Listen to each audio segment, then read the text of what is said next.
कहते हैं भगवान शिव की पूजा करने से सभी दुख दूर हो जाते हैं, लेकिन क्या हो अगर आपकी पूजा ही आपको मौत की ओर खींच ले।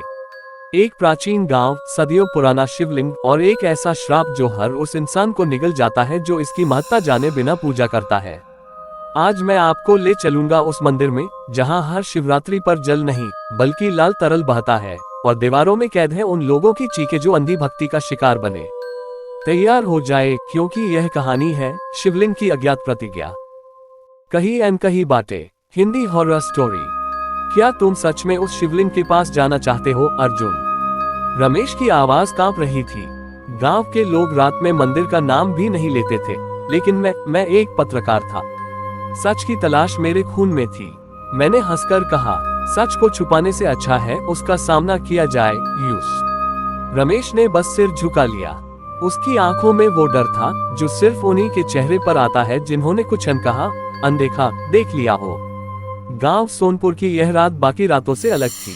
ठंडी हवा में नमी थी, जैसे कहीं दूर बारिश हो रही हो, लेकिन आसमान सूखा था। दूर कहीं मंदिर की घंटियों की हल्की सी गूंज सुनाई दे रही थी और एक धीमी, बहुत धीमी मंत्रोच्चार की आवाज। मंदिर के दरवाजे पर कदम रखते ही मेरे पैरों के नीचे की मिट्टी ठंडी हो गई। सामने पत्थर का विशाल शिवलिंग था जिस पर चांदनी की किरणें पड़ रही थी। उस पर जल नहीं बल्कि गाढ़ा लाल रंग बह रहा था। ये पानी नहीं है अर्जुन, ये खून है। रमेश की आवाज बमुश्किल मेरे कानों तक पहुंची। मैंने पास जाकर देखा, सचमुच गाढ़ा लाल तरल शिवलिंग के गर्भगृह से बहकर बाहर आ रहा था और पत्थरों पर पड़ते ही ठंडा धुआं छोड़ रहा था। मेरे मन में वही सवाल गूंजने लगा, हम महत्ता जाने बिना शिवलिंग पूजा क्यों कर रहे हैं? क्या ये पूजा भगवान को प्रसन्न कर रही है या किसी श्राप को जगा रही है? तभी गर्भगृह के अंधेरे से एक धीमी हंसी सुनाई दी। तुम भी बाकी लोगों जैसे हो, बिना जाने पूजा करते हो, अब जानना चाहते हो तो कीमत चुकानी होगी। उस हंसी ने मेरी रगों में ठंडक भर दी। कौन है? सामने आओ। मेरी आवाज मंदिर की दीवारों से टकराकर लौट आए, लेकिन सामने कोई नहीं था। रमेश ने मेरा हाथ कसकर पकड़ लिया। अर्जुन, चल यहाँ से अभी। तुम समझ नहीं रहे हो, रात में इस मंदिर में रहना मौत को न्योता देना है। मैंने उसकी पकड़ छुड़ाई। रमेश, अगर लोग सच नहीं जानेंगे तो ये डर कभी खत्म नहीं होगा।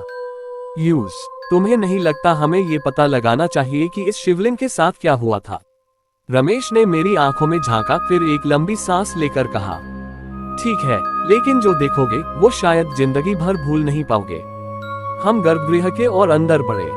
अंधेरा इतना घना था कि मेरी टॉर्च की रोशनी भी जैसे निगलनी जा रही थी। दीवारों पर नाखूनों के निशान थे, जैसे किसी ने अंदर से बाहर निकलने की कोशिश की हो।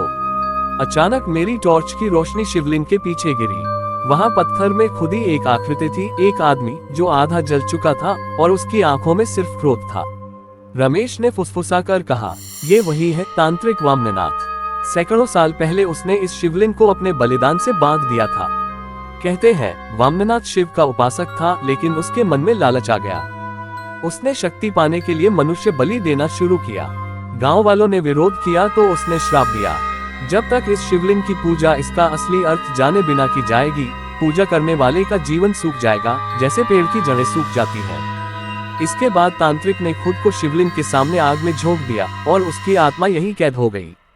तब से हर शिवरात्रि पर शिवलिंग से जल की जगह लाल तरल बहता है और जो लोग बिना समझे पूजा करते हैं उनके घरों में मौत का साया उतर आता है। रमेश की बातें सुनकर मेरी रीढ़ में सिहरन दौड़ गई। तो क्या आज रात भी वही होगा? मैंने डरते हुए पूछा। रमेश ने धीरे से कहा, हाँ, और शायद हमसे शुरू होगा। तभी मंदिर की घंटियां अपने आप बजने लगी और शिवलिंग के चारों ओर धुंध का एक चक्र बनने लगा। उसमें से वही हंसी फिर गूंज उठी। स्वागत है, तुम्हारा बलिदान अधूरा नहीं रहेगा। घंटियों की आवाज अब इतनी तेज थी कि मेरे कान सुन्न हो रहे थे। शिवलिंग के चारों ओर घूमती धुंध गहरी काली हो गई और उसके बीच में एक आकृति धीरे धीरे आकार लेने लगी। वह कोई साधारण छाया नहीं थी। उसकी ऊंचाई मानो मंदिर की छत तक पहुंच रही थी और चेहरा आधा मनुष्य आधा राख का ढेर। आंखें अंगारों की तरह चमक रही थीं। वामननाथ, रमेश ने कांपते हुए कहा। आकृति की भारी आवाज गूंजी। सदियों हो गए पर कोई मेरी प्रतिज्ञा को तोड़ने की कोशिश नहीं करता। तुम आए हो और अब मेरी कथा भी सुनो। फिर तय करना कि पूजा का मतलब जानते हो या सिर्फ रस्म निभाते हो। वामननाथ ने अपनी लंबी उंगलियों से हवा में एक चक्र खींचा। चक्र के भीतर अतीत की तस्वीरें बनने लगी। गांव के लोग शिवलिंग के सामने दीप जलाते, फूल चढ़ाते, लेकिन उनके मन में कोई भावना नहीं, बस आदत। जब पूजा बिना भाव, बिना समझ, सिर्फ डर से होती है, तब वह शिव के आशीर्वाद को नहीं बल्कि मेरे श्राप को जगाती है। वामननाथ की आवाज मंदिर की दीवारों में गूंज उठी। मैंने साहस बटोरकर पूछा, तो फिर शिवलिंग का असली अर्थ क्या है? उसने मेरी ओर झुककर कहा, शिवलिंग ब्रह्म का प्रतीक है, अनादि और अनंत। ऊर्ध्व भाग शिव की चेतना है, आधार भाग शक्ति है। ये सृजन और संहार का संगम है। जिसने इसे समझ लिया वह मोक्ष पाता है, जिसने नहीं वो अंधकार में गिरता है। मैं उसकी बात सुन रहा था, लेकिन तभी अचानक धुंध से सैकड़ों हाथ निकले और हमारे पैरों में लिपट गए। रमेश चीखा, ये हमें अंदर खींच रहे हैं। अर्जुन, भाग। लेकिन मैं हिल भी नहीं पा रहा था। सामने शिवलिंग से लाल तरल का प्रवाह बढ़ गया और वह हमारे चारों ओर एक घेरे में फैल गया। उस घेरे के भीतर का पत्थर धड़ाम से नीचे धंसने लगा, जैसे कोई दरवाजा खुल रहा हो। अचानक हम दोनों गर्भगृह की जमीन के साथ नीचे गिर पड़े और सामने अंधेरे का एक अंतहीन गलियारा था, जिसके दोनों ओर जली हुई मूर्तियां खड़ी थीं, मानो किसी ने उन्हें यातना दी हो। हम पत्थरों पर धड़ाम से गिरे। मेरी सांसें तेज थीं और चारों तरफ एक अजीब सन्नाटा था। न कोई घंटी, न मंत्र, सिर्फ हमारे दिलों की धड़कन। गलियारे में दोनों ओर पत्थर की मूर्तियां थीं, लेकिन जैसे ही मैंने टॉर्च की रोशनी उन पर डाली, मेरा खून जम गया।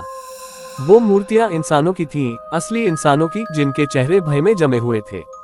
आंखें चौड़ी, मुंह खुले और शरीर पत्थर बन चुका। रमेश ने कांपते हुए कहा, ये सब गांव के लोग हैं जो बिना जाने पूजा करते थे।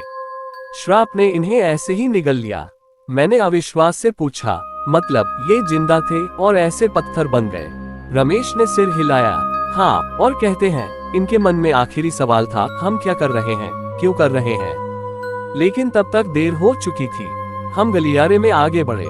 हर कदम के साथ ठंड बढ़ रही थी और हवा में अगरबत्ती की नहीं, जले मांस की गंध थी। दूर से कोई धीमा मंत्र सुनाई दे रहा था, जो हर कदम पर और स्पष्ट हो रहा था। ओम नमः शिवाय। लेकिन यह मंत्र शांति नहीं बल्कि बेचैनी फैला रहा था। अचानक एक मूर्ति की आंखों से खून की बूंद टपकी। मेरे गले से अनायास चीख निकल गई। तभी गलियारे के अंत में एक विशाल द्वार दिखा, काले पत्थर का, जिस पर लाल अक्षरों में कुछ लिखा था। मैंने पास जाकर पढ़ा, जो शिवलिंग की पूजा बिना भाव और समझ के करेगा वो यहीं ठहरेगा अनंत काल तक। अचानक द्वार अपने आप खुल गया। अंदर एक विशाल कक्ष था, जिसमें बीचों बीच एक और शिवलिंग था, लेकिन ये साधारण पत्थर का नहीं बल्कि किसी अज्ञात काले धातु का बना था, जो अंधेरे में भी चमक रहा।